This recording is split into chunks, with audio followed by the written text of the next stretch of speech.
కొన్ని జనరల్గా technical problems ఏమొస్తాయంటే images కానీ లేదా కెమిస్ట్రీ, ఇందాక నేను కెమిస్ట్రీ ఎగ్జాంపుల్ చెప్పాను. కెమిస్ట్రీకి సంబంధించిన డయాగ్రామ్స్ ఉంటాయి.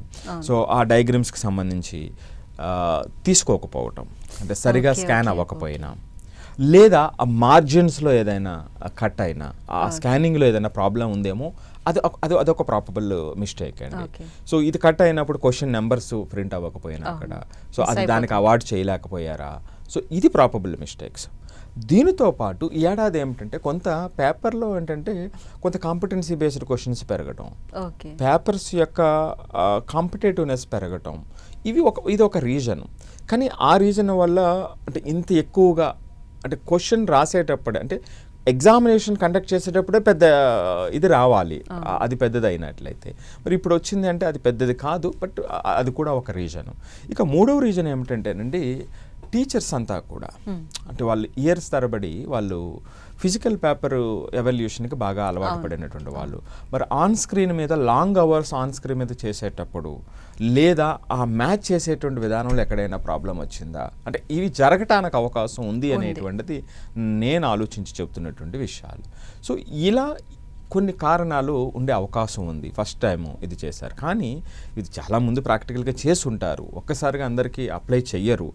కానీ అయినప్పటికీ నిజంగా ఇప్పుడు మనం చెప్పినట్టుగా టెక్నికల్ ప్రాబ్లం కానీ, లేకపోతే లాంగ్ అవర్ స్క్రీన్ మీద వీళ్ళకి ఎక్స్పర్టీసు రావాల్సిన అవసరం ఉంది కాబట్టి అక్కడ ఏదైనా మిస్టేక్ జరిగిందా, సో స్కానింగ్, పర్టికులర్లీ స్కానింగ్కి సంబంధించి ఇవి మనం ఒకసారి లోతుగా ఆలోచించాల్సినటువంటి అవసరం ఉందండి. ఇది వెరిఫై చేయాల్సినటువంటి అవసరం ఉంది.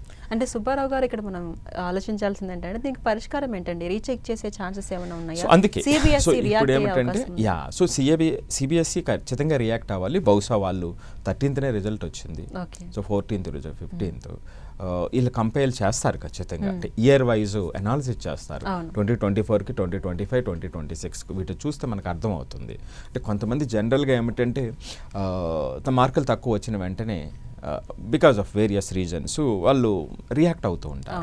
కాకపోతే ఇక్కడ ఏమిటంటే ఎప్పుడూ జరిగినటువంటి మార్కులకి ఇప్పటికీ బాగా తేడా ఉంది. నా ఫ్రీ బోర్డులో కూడా ఆ స్థాయిలో వచ్చినాయి, ఇక్కడ రాలేదు అనేటువంటిది వ్యాలిడ్ క్వశ్చన్.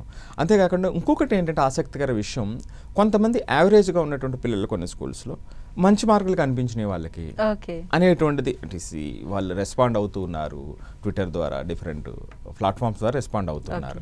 వీటి సివియారిటీ ఎంత అనేటువంటిది సిబిఎస్ఈ ఇయర్ వైజ్ ఎనలైజ్ చేసి మనకి చెప్తే తప్ప మనకు అర్థం కాదండి. అంటే దీన్ని కొంతవరకే పరిగణలోకి తీసుకోవాలి. 100% వాళ్ళ రిజల్ట్ ఇచ్చిన తర్వాత, అంటే ఈ రకమైన కంపారిజన్ ఇచ్చి వీటికి ఫుల్ స్టాప్ పెడతారా, లేదు నిజంగా వీటిలో పిల్లలు పేరెంట్స్ వ్యక్తపరుస్తున్నట్టుగా ఇబ్బంది ఉన్నట్లయితే వాళ్ళు ఎటువంటి మెజర్మెంట్ తీసుకుంటారు, మళ్ళీ రీఎవాల్యుయేషన్ వాళ్ళ తరపున చేస్తారా అనేటువంటిది మనం వేచి చూడాల్సిన అవసరం ఉంది. ఇప్పుడు ఉన్నటువంటి పరిస్థితుల్లో పేరెంట్స్ కానీ పిల్లలు కానీ వరీ అవ్వాల్సినటువంటి అవసరం లేదు. వాళ్ళు కాన్ఫిడెంట్గా ఉన్నట్లయితే రీఎవాల్యుయేషన్ ఒకటి ఉంటుంది కాబట్టి, రైట్. సో కాబట్టి దాన్ని ఒక్కసారి వాళ్ళు ఉపయోగించు, కాకపోతే అది మరలా అమౌంట్ పే చేయవలసినటువంటి అవసరం లేదు. ప్రతి సబ్జెక్ట్కి పే చేయాలంటే నిజంగా అక్కడ స్కానింగ్ ప్రాబ్లం అనుకోండి, మనం ఎందుకు దానికి పైకి చెల్లించాల్సినటువంటి అవసరం లేదు కదా. సో అందుకనే నేను అంటున్నది ఏమిటంటే సిబిఎస్ఈ తొందరగా రెస్పాండ్ అవ్వాలి, ఆ కంపారేటివ్ అనాలిసిస్తో రెస్పాండ్ అవ్వాలి అనేటువంటిది నా ఉద్దేశం అండి.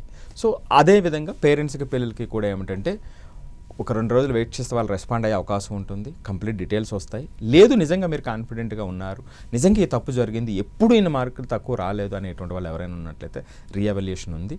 సో నిజంగా మనం పేపర్ని తీసుకుని ఏ క్వశ్చన్కి ఎన్ని మార్కులు వేసారా లేదా అనేటువంటిది మనకి అర్థమవుతుంది. అంటే సుబ్బారావు గారు, ఫైనల్లీ ఇప్పుడు మీరు ఇంత చెప్పినా కూడా పేరెంట్స్ కొంత డిప్రెస్ అవుతారు, పక్కనున్న పిల్లలతోటి కంపేర్ చేసుకుని వీళ్ళ పిల్లలపై ఎక్కువ ప్రెషర్ చూపిస్తూ ఉంటారు, లేదా బాధపడే వాళ్ళని ఇంకొంచెం బాధపడుతూ ఉంటారు కదా. సో ఫైనల్ గా మీరు ఏం చెప్తారు? సో దీనికి ఆప్షన్స్ ఉన్నాయి, ప్రశాంతంగా ఉండాలి. ఎందుకంటే మనకి రీఎవాల్యుయేషన్ ఉంటుంది, రీవెరిఫికేషన్ ఉంటుంది. సో కాబట్టి ఈ ఆప్షన్స్ మనం ఉపయోగించుకుంటే మనకి ఖచ్చితంగా మన పిల్లలు ఏం రాశారు, దేనికి ఎన్ని మార్కులు పడ్డాయి అనేది మనకు అర్థమైపోతుంది. సో దీని గురించి వరీ పడద్దు, బట్ ఒక 2-3 రోజులు మీరు పెయిన్ తీసుకునేటువంటి అవకాశం ఉంటుంది.